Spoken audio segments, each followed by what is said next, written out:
जगन्नाथ सांग मैंने माइकी चिन्ह सुंदर चैनल को आपण बहुत बहुत स्वागत। आज मुझे ठंडा काश कफ मुंड बथा बहुत बढ़िया गोटे घर मेडिसिन आनी जहाँ को खाइबा द्वारा आप शीघ्र उपशम पाइपर। छोट मैंने केमी खाइबे बड़ मैंने केमी खाइबे मुझे भिडियो बतई भिडियो को स्किप नक आरंभ शेष पर्यटन देखूँ जहाँद्वारा कि आप ठीक से बुझीपारे। जदि मोर ये भिडियोटी भल लगुच निश्चय रूप लाइक करूँ सांगसाथी मानक सेयार कर दिंतु और जदि मो चैनल को एपर्तन सब्सक्राइब करना सब्सक्राइब कर दिंतु और सब्सक्राइब बटन पका छोट बेल आइकन को प्रेस कर दिंतु जहाँद्वारा मोर सब नया वीडियो नोटिफिकेशन आपके सर्वप्रथम पहुँची पार।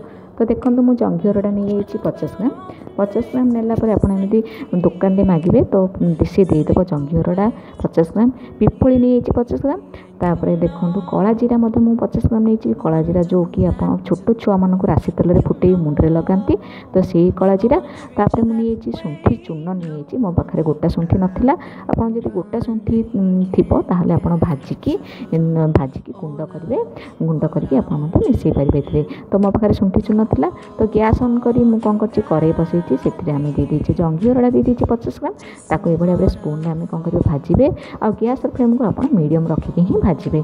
तो ये भाव भाजी सारापर देखो टिके क्राक हो माने टिके फाटी जाइए जंघी हरड़ा गुड़िक मोर हो संपूर्ण रूपे भजा तो गोटे प्लेट को ठंडा भाव बाहर कर देछि।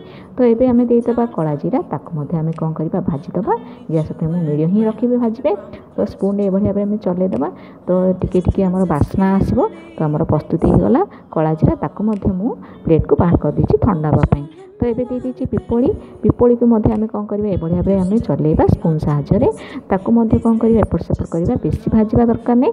तो टी एमती एभली कर 4-5 थर एपट सेपट कलापर आम प्रस्तुत हो पिपली तो ताकू आम बाहर कर देचे प्लेट को।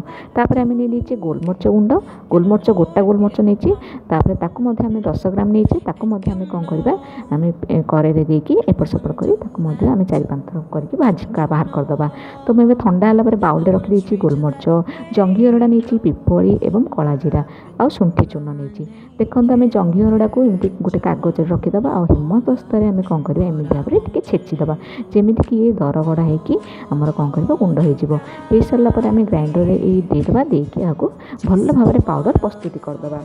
तो देखो मोर पाउडर प्रस्तुत हो गला जंघी हरड़ार मो हाथ में आपको देखा कि भाव में पूरा बहुत भल भाव में पाउडर हो जाए आम गोटे प्लेट को रखीदे। तापर देदेबा कला जीरा को मुझे कौन कर गुंड कर देची आम गोटे प्लेट रखीदे। तापर पिपली भी दीचे 50 ग्राम और गोलमरीच 10 ग्राम ताकू आम पाउडर प्रस्तुत करदे। है मुझे हाथ में देखा कि भाव में आमर पेस्ट मान गुंड हो जाए देखूँ ये भाव हो आम से प्लेट में आम कौन करवा देदेबा रखीदे। रखी सारापर मुझे पिपली दे पिपली और गोलमरीच गुंड करदेली तापर आम शुंठी चूर्ण ताकू पाउडर थी मो पाखे बड़ स्पून 2 स्पून आम कौन करवा देदेबा देकी सबू जगह भल भाव में मिसईदेवा। मिसई सारापर आम कौन करवा कंटेनर ये भाव कंटेनर ने स्टोर कर रखा आपको सुविधा हे। तो देखूँ ये भाव कंटेनर आम कौन करवा सबूतक पाउडर को से रखीदे। तो देखो रखी सारापर मुझे देखा छोट मैंने केमी खाइबे बड़ मैंने केमी खाइबे। तो सकाल आम प्रथम उठी सारापर पानी पीछे उषुम पानी पी सारापर ब्रश करवा तापर आम कौन करवा देखो महू आमको आवश्यक आप जो महू थी घरे आपमती गोटे खल ने नहीं सारापर देखो छोट छुआ मानक छोट स्पून रे हाफ स्पून देवे और बड़ मैंने टी छोट स्पून रे गोटे स्पून खाइबे महू गोटे स्पून देवे छोट छुआ मानक मुझे देखा। तो दे सारापर महू एमती दे सारापर टी भल भाव खलर आम फेंटीदे फेंटी सारापर पिला चटेदेवे और उषुम पानी टी हाफ कप आप पीया देवे। बड़ मैंने सेमती गोटे स्पून जो छोट स्पून कहली ने महू लगे महू पकईकि भल भाव घोरी पीबे और उषुम पानी पीबे।